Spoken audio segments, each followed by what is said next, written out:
Westport Library and the Quick Center for the Arts presents an official Apple podcast, Oh Brother, Not Another Podcast, with me, Miggs Burrows. And I'm Trace Burrows. And today we have with us Dr. Macie Smith, who's an author, a speaker, a host, and an expert on caring for those who have dementia and Alzheimer's. Is that a good way to introduce you?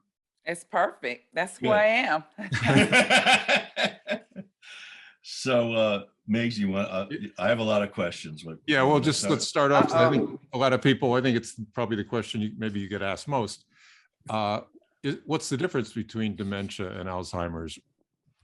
Yeah, that's always the first question. And I don't mind, because that's a very important question that surprisingly, many people don't know that there is a difference. So I'm from the deep South. I'm from the dirt road, rock road, mobile home South, no stoplight, barely, stop signs. And how I grew up was that as you get older, you're going to get old timers, which is not a thing, right? So when you break down what old timers actually is, there is absolutely some credence to Alzheimer's and or dementia. So when we think about Alzheimer's, that is the number one type or the number one cause of dementia. Alzheimer's is the disease, dementia is the symptoms. So I often tell people, family caregivers and professionals, because believe it or not, and you all have experience, simply because somebody is working in the dementia care community at the assisted living does not mean that they are trained to work in that area. So when we break it down, if you have a headache and you go to the doctor because you have a headache, your diagnosis is not going to be headache.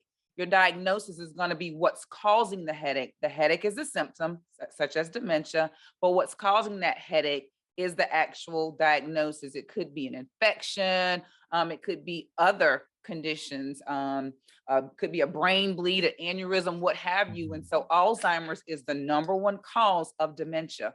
What is dementia? Those are the symptoms. Memory loss, confusion, disorientation, agitation, irritability, not being able to perform familiar tasks. That is a thing. It's something, but something is causing those behaviors and those symptoms. Do other things cause dementia then? Are there other causes? Absolutely. There are over 100 causes of dementia. Wow. Or over 100 types of dementia, because we typically see that there are what I call pseudo dementia, or you'll hear in the industry reversible dementia, meaning those conditions that you see, the memory loss, forgetfulness, it's caused by something that can be treated. I'll tell you, the number one cause of treatable dementia in our older adult senior population is a urinary tract infection. A urinary tract infection is first cousins to dehydration. Typically, when you have a urinary tract infection, you also have dehydration, and you may also have nutritional imbalance. So all three of them kind of go hand in hand.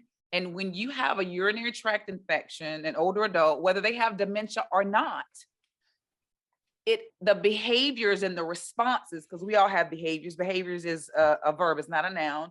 When they have these responses that are unfamiliar or challenging or disturbing, that is the urinary tract infection causing those behaviors. So those behaviors are dementia, but what is causing it? And that's the number one question we have to ask physicians in the industry when they are diagnosing someone with dementia, which is not truly the diagnosis. The very first thing you need to ask the doctor is, what's causing it, or what type of dementia it is. Wow. Could you tell, just say quick, what's the connection now when you have a urinary tract infection? You're saying that's the number one cause of dementia. Correct me if I say anything. Reversible dementia. Treatable dementia. Because of you, that affects your mental Your state? psyche, absolutely. Now, Wow. if when we're younger, and I used to have urinary tract infections all the time, I have the wherewithal and the comprehension and the capacity to say, okay, these symptoms mimic urinary tract infection, I make a decision to go to the doctor, or there's some over-the-counter stuff I'm going to tell you about in a few minutes, because I think it's very important for family members and professionals working in the industry to know about. I go and get treatment for it. Now, when we think about our senior population, they may not even recognize the signs or the symptoms of a UTI or Trace and Miggs. They might recognize the signs, but if they're living independently, they may not say anything to anybody, because if I tell my daughter, the first thing she's going to do is take me to the hospital, and what they're going to do is send me to the old folks home or send me away. I don't want to leave my house, so I'm not going to tell anybody, and I'm going to keep it to myself, and prayerfully, with Lord's willing, it's going to go away. And what happens is it will poison their system. They could become sepsis, which they would be hospitalized at that time. Wow. So urinary tract infection, that's typically when families call me, because I do geriatric care management now with the power of Zoom. I could do that across the country, because we have family members and children living in different parts of the country, and mom may be here in South Carolina or somewhere else, and we can connect them via Zoom. So after I talk about a urinary tract infection, then I talk about the medications. So medication side effects can cause treatable dementia. If those medications are fighting against each other, it could cause dementia symptoms. It can cause confusion. Because I'll tell you, our seniors over the age of 65, approximately 90% of our individuals have at least one chronic illness. Approximately 70% have at least two chronic illnesses, and so forth and so on. With these chronic illnesses comes physicians and specialists. Are they talking to each other? No, they are not. Nobody is coordinating the care. So you have an oncologist, a psychologist, and a primary care physician prescribing different medications for anxiety. Well, you're talking to two. I'm 75 and Trace is 12. No, Trace is 70. Just mentally, I'm 12. Yeah, no, Trace is 70, I think. Are you 71? 71, okay. 75. So and that sort of strikes fear. We both live alone, and there's nobody to say, you're acting a little weird, or why did you do that? Or why'd you put the keys in the refrigerator? I mean, It's funny, That's but right. it's not funny. Yeah. But you know what, Miggs? Typically, what studies support, and I have to say what studies support, because the folks that I'm actually working with, and my grandmother, she had dementia, and the doctor saying it was Alzheimer's disease, but she passed away from complications. But she never said to us that she experienced any concerns with memory loss or things of that nature. But typically, you do recognize the signs before anybody else does. It's called subjective cognitive impairment. And so you know that there's a change yourself. And so, I always encourage people to identify and name it, call it a thing, and tell somebody. So that way you can have somebody to come in and check on you. And I tell people all the time too, if you don't have any kids, find some, be nice to the millennials and the Generation Zs, because you may need somebody to come on over or come and care for you. So, but how do you, like I forget names, but I remember that all of a sudden it'll come to me also with the COVID, where I haven't seen certain people that I were friends with for a year and a half. I'm looking at them, I go, God, I don't remember their name. And then they'll come to me a minute later. I mean, I guess that didn't happen in my 50s and 40s a whole lot, but I do remember their name. It takes a little more. Is that a sign, or is something, how do I know? Yeah, it's acceptable. Yeah, that is a sign. That is a sign of normal age memory impairment. Everybody's I guess at least it's normal. Right. So let me tell you, I'm terrible with names. And it wasn't until I got in my 40s that I realized how I learn best.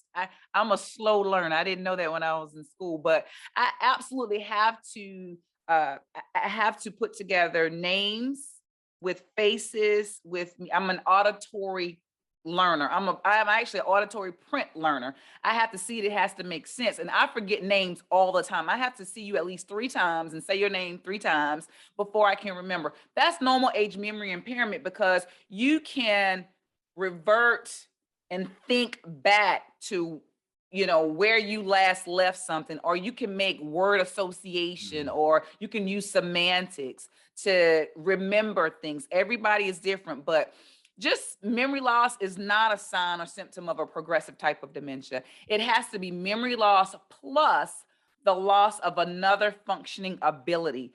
The memory loss has to impair your life in some form or fashion. For example, everybody's forgotten where they park their car when they're coming out of Walmart or Target. Everybody has, and then you walk around the parking lot aimlessly and everybody knows that you're lost because you have that lost. Yes, You know what I it's mean? Yeah, I do. And then look, and then you go and try to hit the little beep beep, Yeah. and it doesn't work because your husband forgot to put batteries in it. So you walking around even longer, looking, looking confused.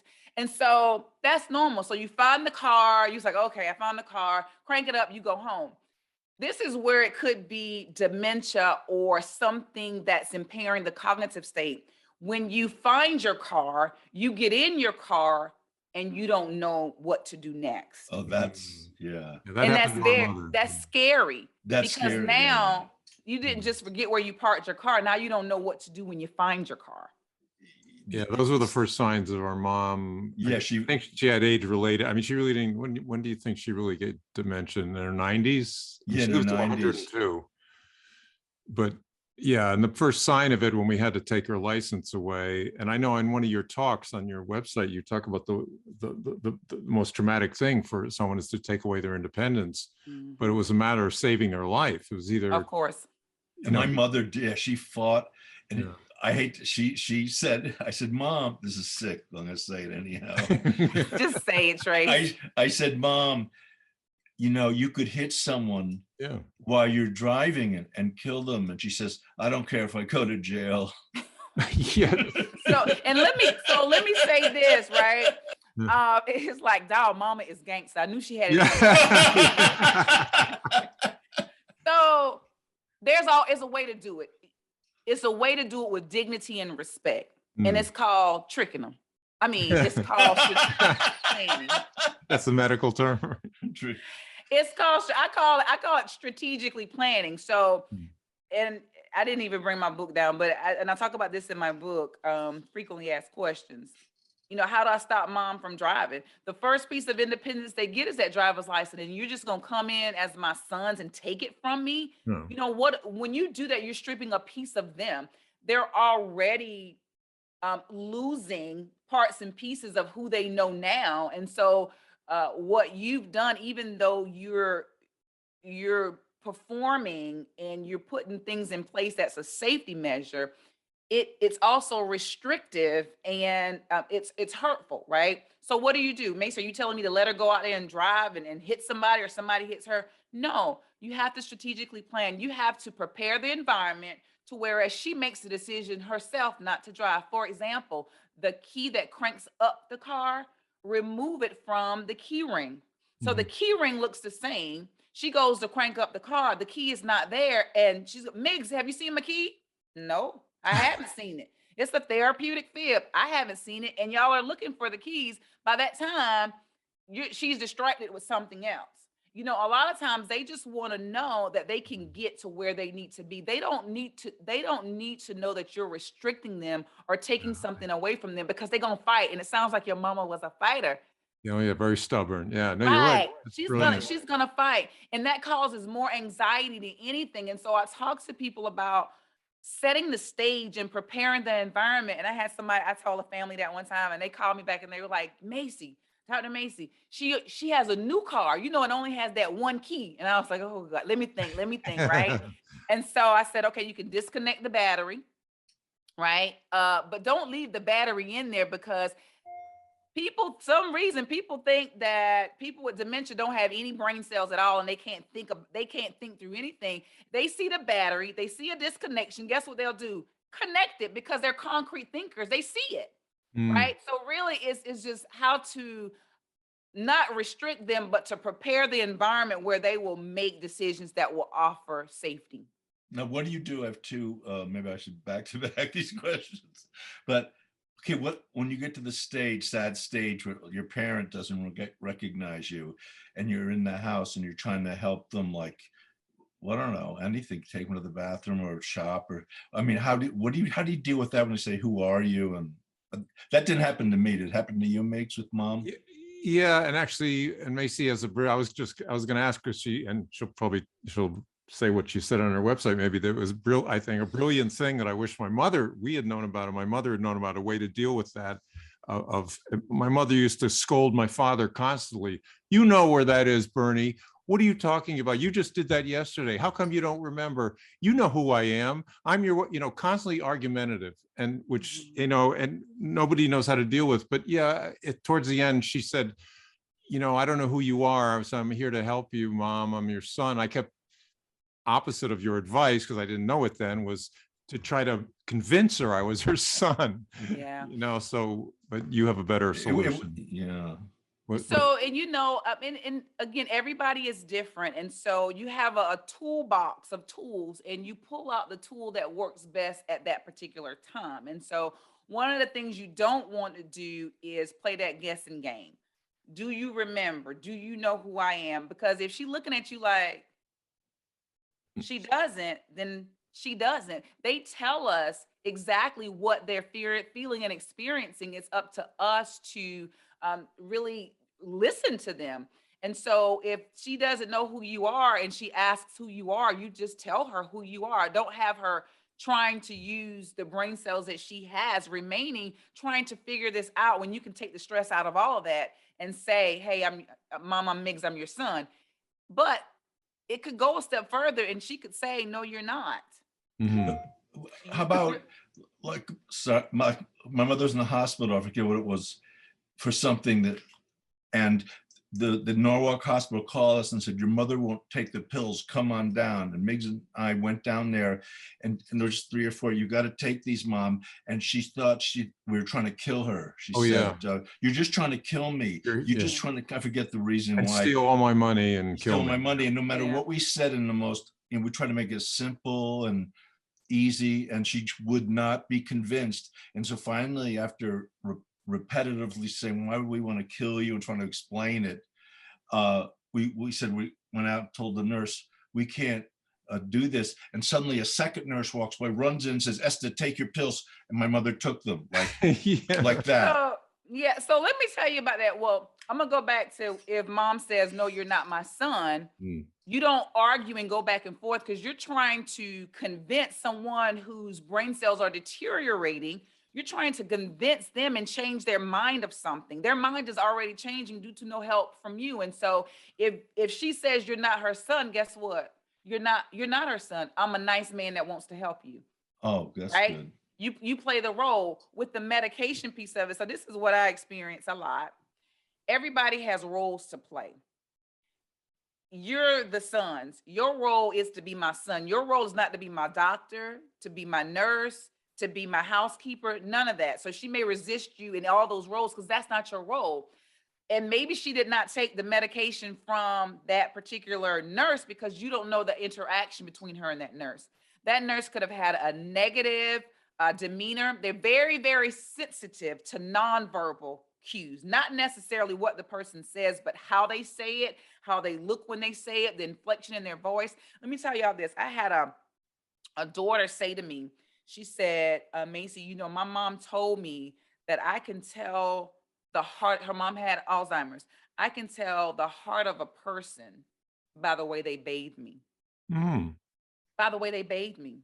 If they take the time to cover me up, make sure the bathroom is warm, make sure the water is nice and comfortable, and allow me to touch it and include me in the process, then I know that they care about me and they want what's best for me. But if the caregiver doesn't cover me up, doesn't talk to me throughout the process, forces me to do things I don't want to do in terms of getting in the shower, not allowing me time and rushing me, I can tell that they're not a nice person. And that resonated with me so much, because that is so intimate. And so what happens is, when someone develops dementia, we start to look at them as a dementia patient or a dementia person, as opposed to a person living with dementia. They're a person with the same feelings and emotions that you and I have. And if she didn't like that nurse, and that nurse had a nasty disposition, and then she called y'all, she called the popo in. So I'm definitely not taking anything from her. But this other, it's called rescuing. There's a name for it. It's called Yeah. rescuing. And that nurse may have been at the end of her shift. And before she left, she's supposed to get your mom to take the medication. And so she's rushing. They don't do well when you're rushing because they need time to process it. Because the key is, if I don't say nothing else on this line today, the key is they want to be independent for as long as feasibly possible. And it's the way we engage with them that allows them to do that. And so if we're trying to rush them or force them or take control out of their hands, they're not going to do it. And it's something that she needed to do, but she wasn't going to do it for that nurse because that nurse did not approach her and invited her. The nurse didn't invite her to take the medication. The nurse commanded her to take the medication. Yeah. I mean, I don't know if y'all are married or not, but I know when my husband commands me to do something, I'm just like, dude, you must not know. You've been married to me for a long time. You're going to need to bring that down a couple of notches. And so I might not do it right then.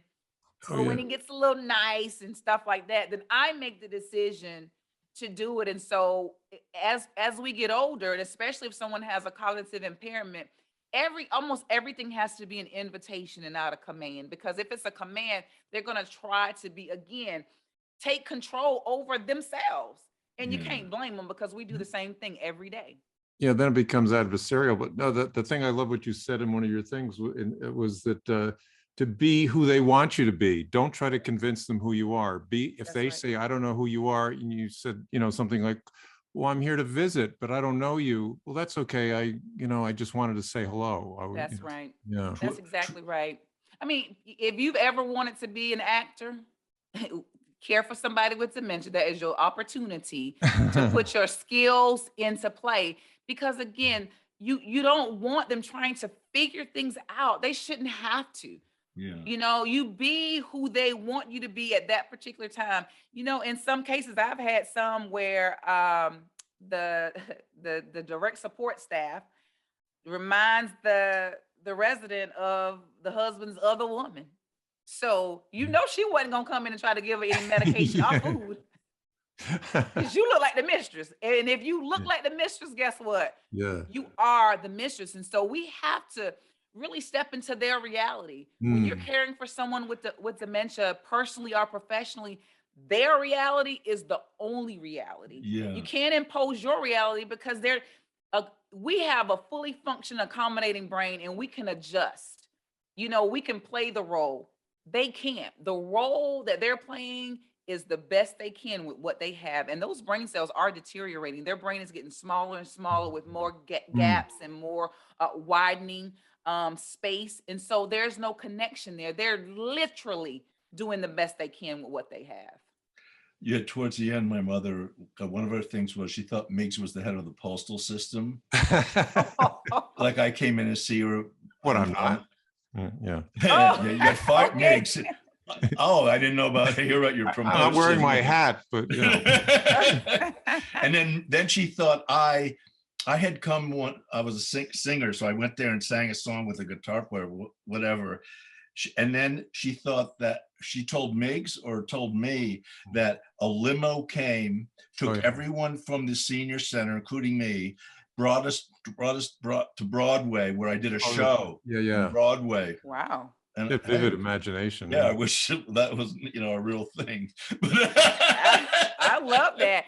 And their reality could be based on a combination of experiences, both lived experiences and things that they see on television, things that are not real, but it's real to them. And so it could be hodgepodge and mixed up, but guess what? They're spitting that story out like it is 100% real. Yeah. And if it's 100% real to them, it's 100% real to us. That would be exciting. I was like, oh my gosh, that's so amazing, Yeah.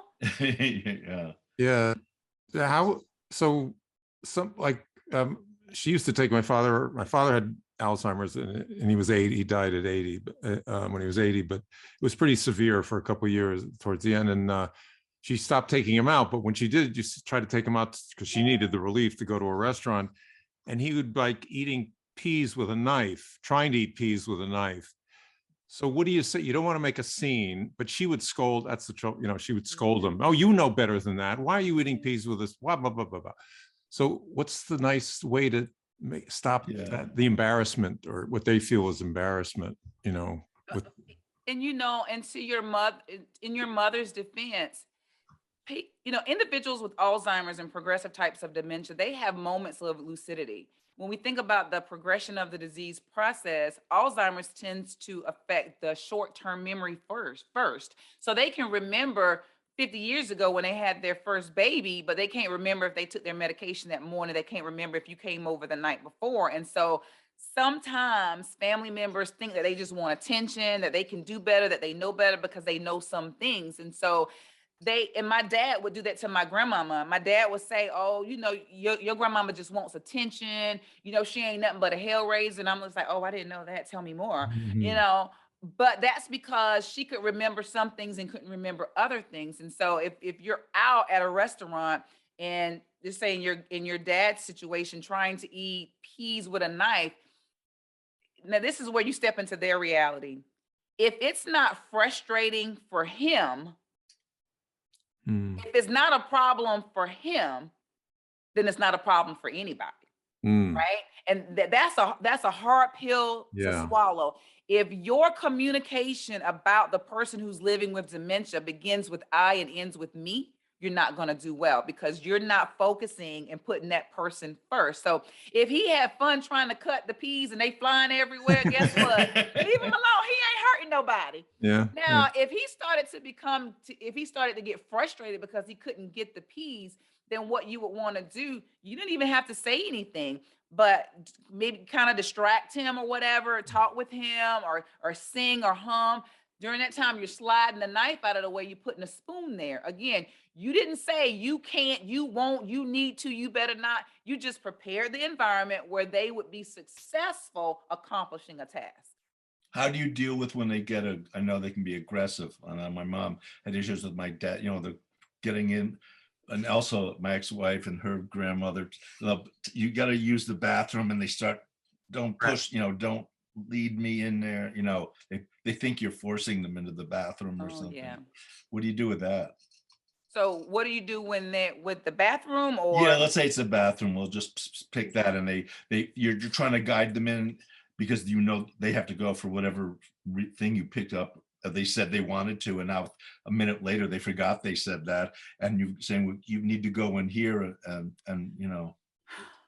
That is a difficult one because again, everybody is individualized. You don't want to force them to do anything because they're going to fight back. And the very thing that you hope to accomplish, you're not going to accomplish. Actually, you just magnify the situation. So you're forcing them into the bathroom. They may be afraid, right? It may be dark. It may be unfamiliar. So they may be afraid. You're forcing them in there. They're fighting back. Now they've had an accident on themselves. They've messed up their clothes. They messed up the floor. Now they're mad at you. You mad at them. And that's a whole big old situation. I don't know what the situation was or what have you, or what made the person think that the individual needed to go to the bathroom. But again, it's all about how you approach the situation with dignity and respect.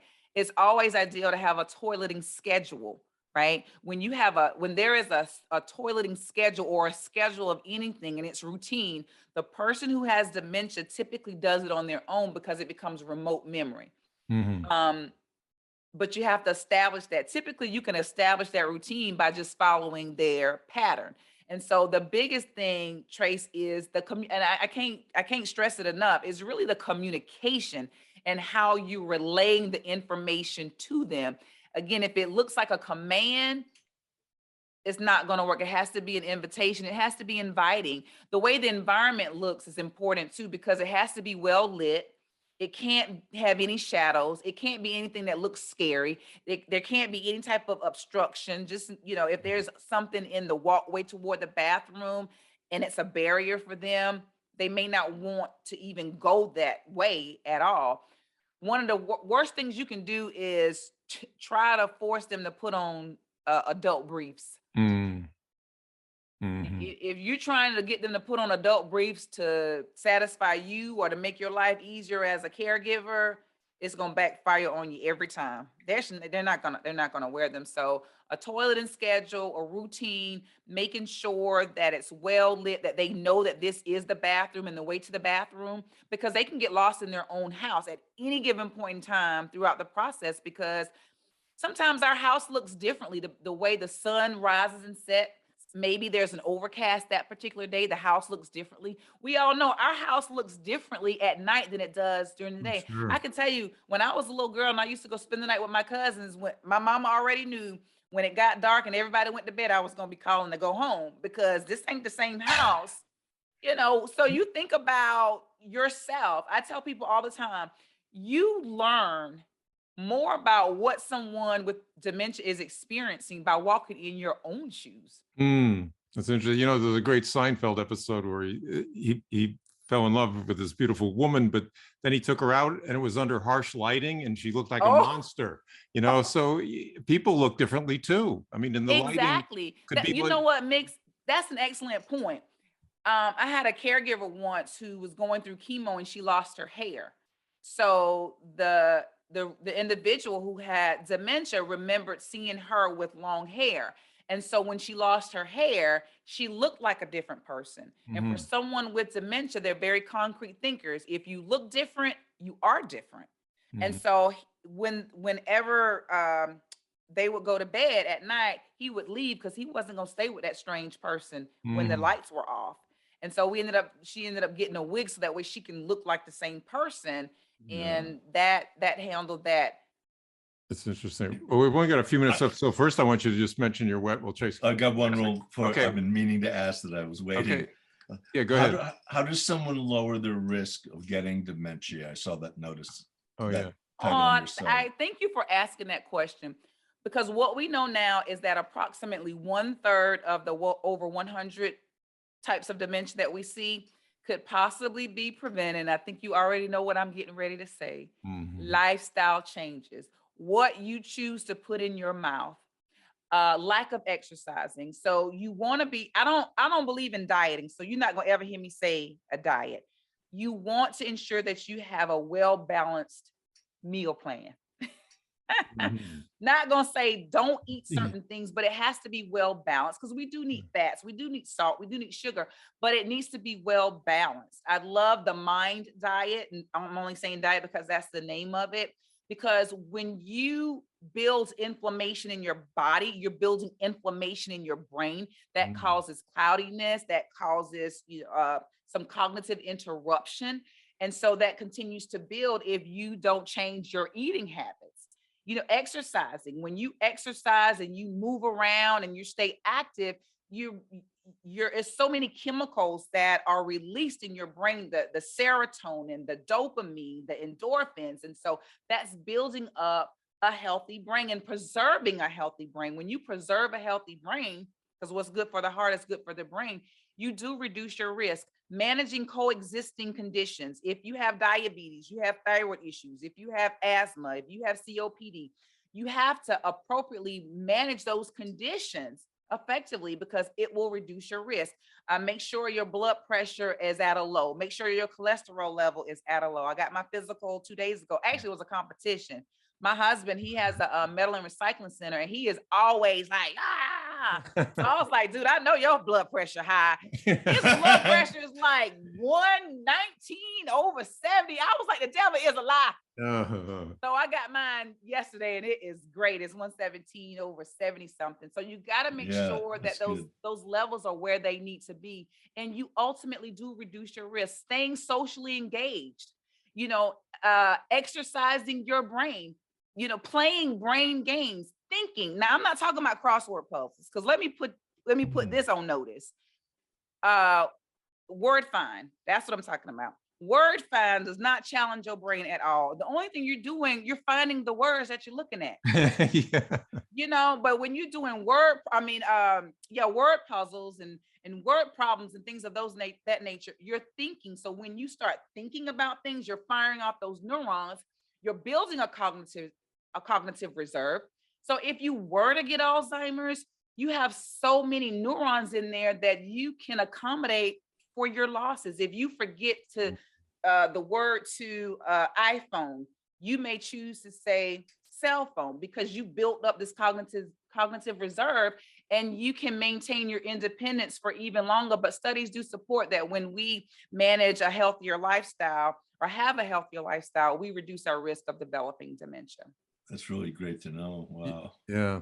No, what a fantastic education. So informative. I'm going to tell my daughter to watch this. Yeah. And my ex-wife who does crossword puzzles all day to keep her brain alive. That's what she said. Anyway, right. Exactly. So to end, let's mention your book and the website people can go to, please. Okay. So great. My book is called A Dementia Caregiver's Guide to Care, and it is available on Amazon, and it's also available at Walmart. That happened this week. Nice. So it's a Kindle book on Amazon. It's also a paperback. My website is www.dtconsultant.org. And I am on all social media platforms at Dr. Macie P, but not on TikTok because you got to be too anointed to be on TikTok. Definitely check out my YouTube page, and it's just Ask Dr. Macie on YouTube. And my show on Saltbox TV. Oh yeah, how do we find? Yeah, I saw. Where? How do you find Saltbox TV? So Saltbox TV, you go to www.saltboxtv.com. Yeah. Saltbox TV is also on Roku and Fire TV. Oh. No passwords, no downloads. It's a click and play, and it's free. Yeah. Wow, fantastic. That's great and super informative. And I want to thank you guys for having me on today too, on Not Another Podcast.